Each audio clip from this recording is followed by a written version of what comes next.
the career high of it all kicked in when after our set, Bruce Springsteen came into our dressing room and said he didn't feel like he could go back on without us sort of joining him. So, we were that hard of an act to follow that he had to bring the roots back out.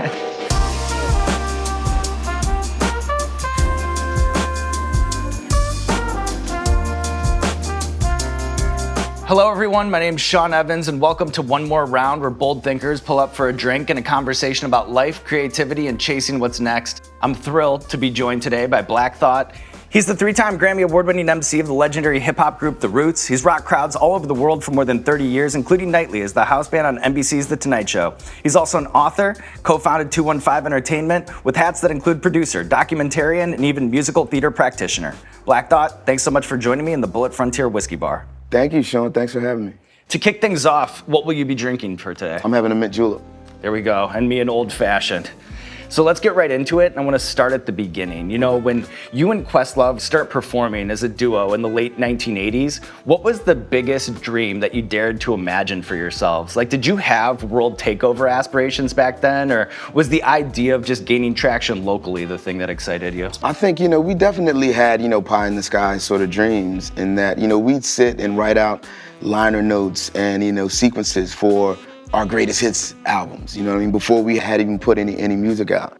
We always sort of had the idea that, we were gonna break through above and beyond the Philadelphia sort of, ceiling. What gave you the confidence that live instrumentation in hip hop would work, especially early on when so few artists were doing it? Well, we knew it worked for us, right? In that Questlove was my first partner. I've been, a rapper. I, fancy myself an MC for some years, maybe 5 or 6 years before he and I started a band. And in that time, I had plenty of opportunities to sort of link up with other rappers or a DJ or, people, producers, beat makers.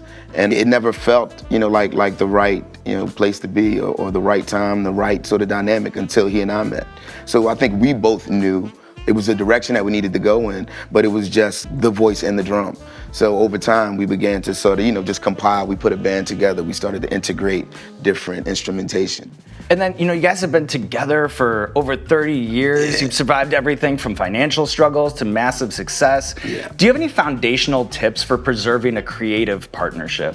It's important to remain, fluid, be like water. Remain the tree that bends. So just flexible from a mental, spiritual, and almost physical perspective, right? You have to just be willing to compromise. In the Roots, it's always been a camaraderie, a brotherhood that, sometimes, feels more like a marriage. Right, compromises and all the different things. You can win this one, I'll take the next one. Yeah, all that kind of conflict resolution that you have to figure out. It's very much like that. It's and we become, the people who have sort of come through, the Roots University of sorts, this institution that we've built, all become family. From Things Fall Apart being enshrined in the Library of Congress to the Grammy Award trophies, is there a musical achievement that's caught you most off guard with how important it was to you? We did a performance some years ago in Copenhagen, Denmark at a festival called Roskilde. And it was the Roots co-headlining with Bruce Springsteen and the E Street Band.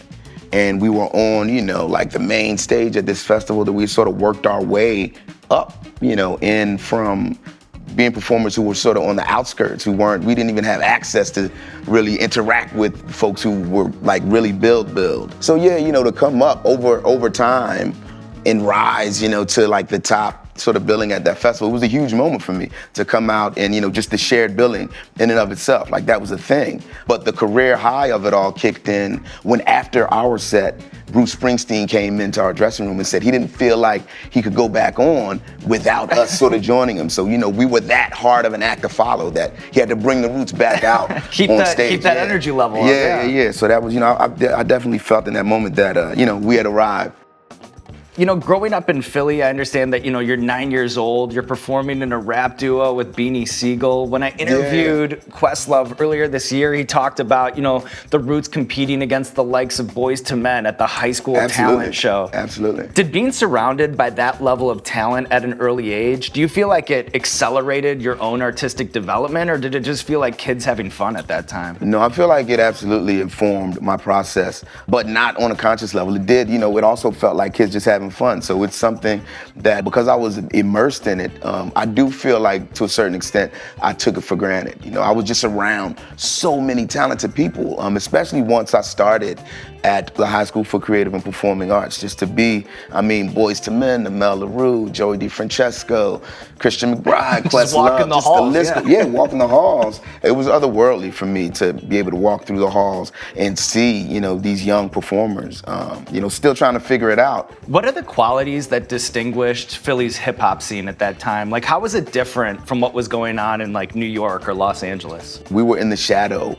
of, one of the major sort of, cities for hip hop. Philadelphia is a sister city to New York, close, but, not close enough to be, to always be included, to always have that seat at the table. So I feel like as Philadelphia artists, not only hip hop artists, but just, as a musician coming from Philadelphia, many of us have had to sort of create a lane where there was none.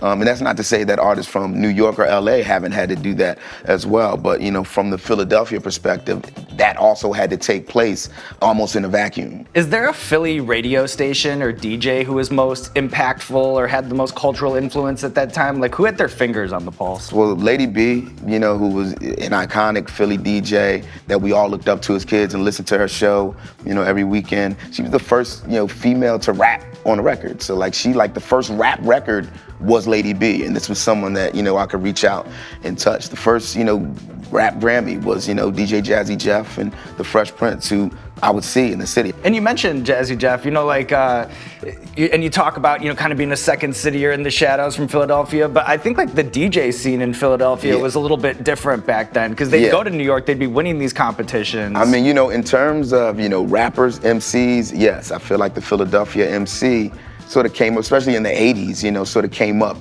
out of the shadows of the New York City MC. But when we're talking DJs or barbers, even though we're not even talking about barbers, just, the sharpness, of the Philadelphia cut, so to speak, is not to be, there's no competition anywhere. To make a long story short, how did Jimmy Fallon win over the Roots when the idea of the Roots seceding the Tonight Show band was first brought to you? He courted us over time. We met at a Roots gig, and that was, we sort of forged a relationship, and over time, I think, within the first day or two that, we started interacting, he said, I'm doing this show and there's this thing that, I like to consider you guys for, and I like you guys to consider this partnership. But over time, he just proved himself to be, a real friend, a friend of the Roots, a friend of, the culture. And then when you're doing that kind of a job, you'll perform with artists every night from across all different kinds of genres. Absolutely. How has that kind of breadth of collaboration influenced you as an artist? Do you think it's increased your musical vocabulary at all? It's increased my ability to improvise and, just my, just the level, where I set the bar as a storyteller. But then also, just the roots, our ability to sort of, to coalesce and, just to gel. In an instant. You're staying in practice. Yeah, you're staying in practice. And I think, the fact that, at this point, 15, 16 years have gone by that we've had that level of practice every day. It definitely informs everything else we do as musicians, whether it's the live performance or if we're going into the studio as the Roots or a solo sort of endeavor. Do you have a pinch me musical moment from the show? When I interviewed Jimmy Fallon, he said performing with Bruce Springsteen while dressed as Bruce Springsteen was his crowning achievement. Right. For a few of us, there's a Bruce Springsteen, pinch me moment. On the show, there was this one, time where Springsteen performed, and I think, they had given the Roots percussive instruments, so we were sort of contributing from our little pedestals over there, and he called the entire audience down to the floor. And, security was losing their minds because it's there's no way now to, secure this room. But the whole studio, however many hundreds of people were seated, came down to the floor. And it was a huge Roots, Jimmy, Bruce Springsteen, and the audience sort of, shared experience that was a pinch me moment for me. So I want to transition from musician to theater practitioner because in 2022 you composed the music for and starred in the off-Broadway production Black No More. Yes. Where did the dream of doing a stage show originate with you?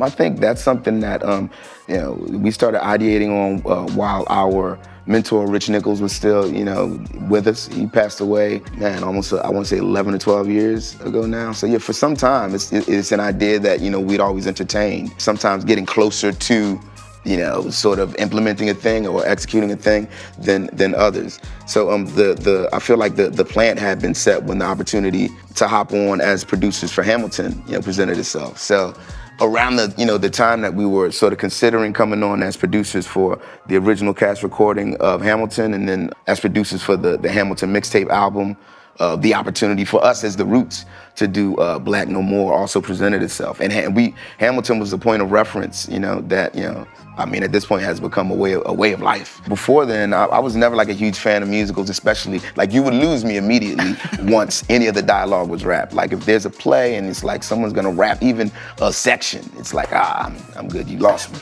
And Hamilton was the first show where I was drawn in more and more engaged. And I think it was just a wake-up call for me. And then of course, like composing the music, writing the lyrics for a theater production, it's such a massive creative undertaking. Was there a most unexpected challenge in bringing that idea to life? I think it all was a huge challenge, but it was a sort of challenge that I was here for. And it was a much needed challenge, and the sort of thing that, again, you talk about sort of rising to proverbial occasion and then being able to look back and say, I did that. It's just a huge booster for your confidence and, for all the other endeavors that you want to sort of, achieve. I sort of got into musical theater kicking and screaming, and now I've got the bug, so to speak. All right, finally, we like to close with the dream, okay? Cool. And so for you, you're an artist who creates across mediums, from music to the stage, film, and TV. When you think about Black Thought's final form, what do you see? Like, what is the legacy that you leave? When I think about Black Thought's final form, I'm not sure what medium I land in, right? Like what medium I arrive and sort of, I finish. But I think the idea is to continue to push the envelope and to sort of transcend, mediums, right? Just to keep rising to these different challenges. And in terms of legacy, I would hope to be, revered in the way that someone like a Louis Armstrong is, in that, when he was doing it, he did it for the love of doing it, right? Creating, music. But in that, and in his quest, to create and articulate music and art in different ways and new ways, he established something where, music has never been the same, right? And he didn't have to, wear that on his sleeve or say, I'm the greatest. People just know he's the greatest, right? So yeah, to be sort of the Louis Armstrong of hip hop in that, I think would be awesome. Black Thought, thank you so much for joining me for a good drink and an even better conversation. Let's cheers to the spirit of doing things. Thank you, Sean. And thank you to Bulleit Frontier Whiskey for making this all possible.